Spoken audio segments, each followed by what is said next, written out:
ईरानी सदर इब्राहिम रईसी पाकिस्तान जे 3 ॾींहं जो दौरो मुकमल करण बाद वापस रवानो थी वियो। परॾेही मामलनि वारे वज़ारत चयो आहे त ईरानी सदर सैयद इब्राहिम रईसी पाकिस्तान सां तामीराती ॻाल्हि ॿोल कई।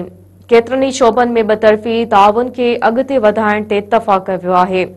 ईरानी सदर डॉक्टर इब्राहिम रईसी पाकिस्तान जो 3 ॾींहं वारो दौरो मुकमल करण बाद कराची खां वापस थी वियो।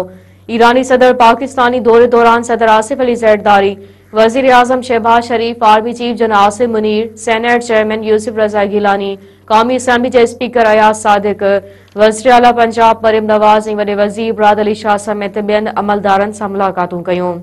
परॾेही वज़ारत पिणु जारी कल बयान में चयो आहे त ईरानी सदर पाकिस्तान सां बतरफ़ी पैदावारी ख़्यालनि ते ॾे वठि कई ऐं केतिरनि ई शोबनि में ताउन खे अॻिते वधाइण ते इत्तफ़ाक़ कयो, जंहिं में वापार, राब्ता, तवानाई ऐं माण्हुनि विच में राब्तनि शामिल आहे।